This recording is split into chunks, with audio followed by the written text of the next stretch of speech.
Portugal já escolheu. Um novo ciclo político começa agora. O que vem depois das eleições? Aceda à informação que não cabe numa manchete.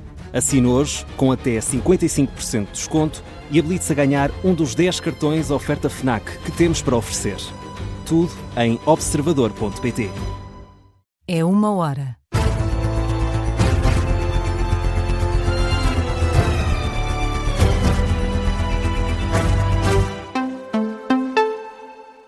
As notícias com Matilde Malva Sabino. O secretário-geral socialista assegura que não falta espaço de participação política dentro do partido.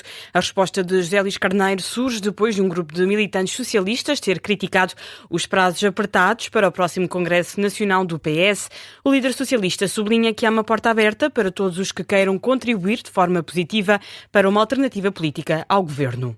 Não falta espaço de participação política para todos quantos queiram contribuir positivamente para uma alternativa política a este governo. Como sabe, há mais de um mês que foi marcado o Congresso.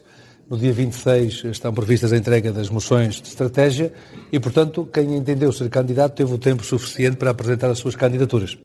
As palavras de José Luís Carneiro antes de entrar para um encontro com militantes e simpatizantes em Viana do Castelo. No discurso, o líder do PS afirmou que o mais importante é discutir com as pessoas. O secretário-geral socialista escusou-se a comentar mais um adiamento das eleições para o Conselho de Estado, Provedor de Justiça e Tribunal Constitucional. O Governo reúne-se esta quarta-feira com os partidos com assento parlamentar para apresentar e discutir as linhas gerais do PTRR. As reuniões vão realizar-se na residência oficial do Primeiro-Ministro, em São Bento. Arrancam às 10 da manhã e o primeiro partido a ser recebido por Luís Montenegro é o JPP, seguido do PAN, do Bloco de Esquerda, do PCP e do LIVRE. Da parte da tarde, a Iniciativa Liberal é o primeiro partido a ser recebido, seguindo-se o PS, o Chega e, por fim, os partidos que suportam o Governo, o PSD e o CDS. A versão final, assim como o valor total do programa Portugal, Transformação, Recuperação e Resiliência, só vão ser aprovados no início de abril. Também para esta quarta-feira está marcada uma concentração de delegações de agricultores em Lisboa. O protesto está marcado para as 3 da tarde, junto à Assembleia da República. Em comunicado, a Confederação Nacional de Agricultura esclarece que o objetivo desta ação é alertar o Governo para a situação difícil dos agricultores e defender a produção. A Confederação exige ao Governo a salvaguarda do setor face às intempéries, a reforma da política agrícola comum e ao acordo também, acordo comercial Mercosul. O Ministro da Agricultura diz que só dá razão ao Presidente da Câmara de Coimbra num ponto. O dia político ficou marcado pela troca de argumentos entre os dois. A autarca Ana Brunhosa exaltou-se com o Ministro José Manuel Fernandes por falar à imprensa antes de ouvir os Presidentes da Câmara numa visita que fez ao Dique do Mondego. O Ministro explica que chegou pontualmente ao local para falar primeiro com os agricultores e visitar depois a obra na A1. Fez um aviso prévio aos autarcas de que iria a Coimbra. José Manuel Fernandes diz que nunca se exaltou, ao contrário de Ana Brunhosa.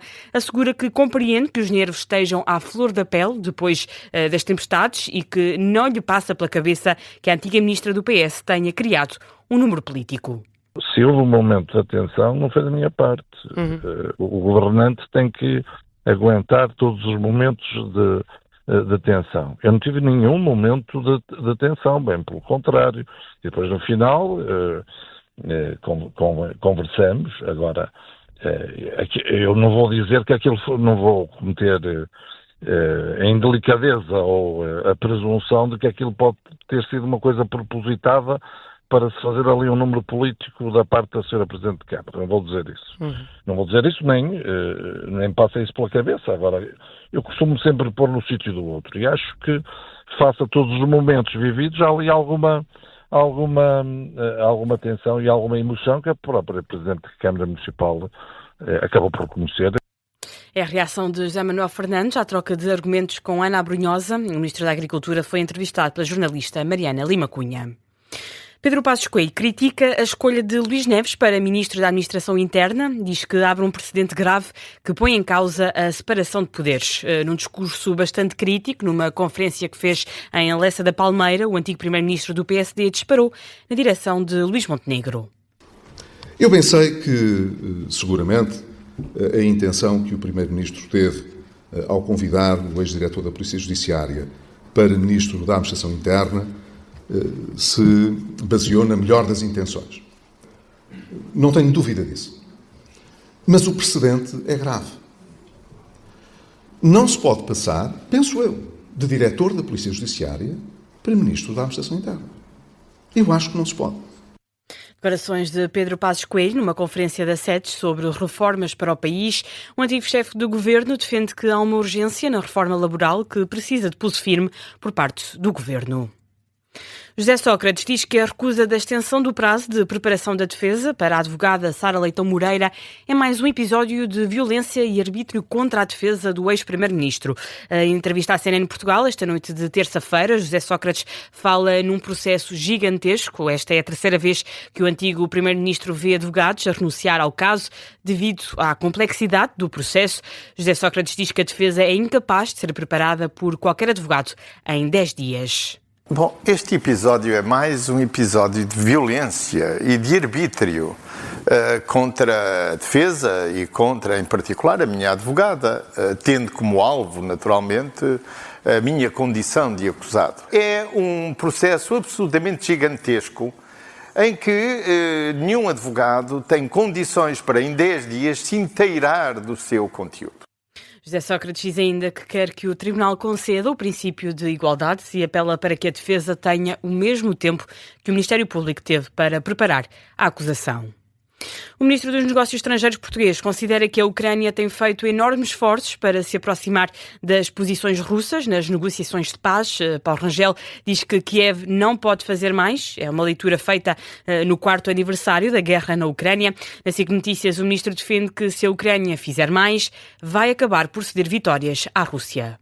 A Ucrânia tem feito enormes esforços para se aproximar de uma posição que seja aceitável pela Federação Russa.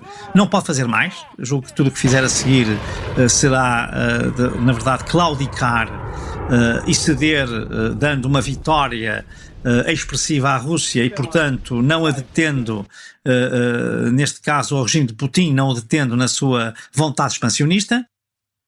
Paulo Rangel critica ainda o veto da Hungria ao empréstimo europeu de 90 mil milhões de euros à Ucrânia.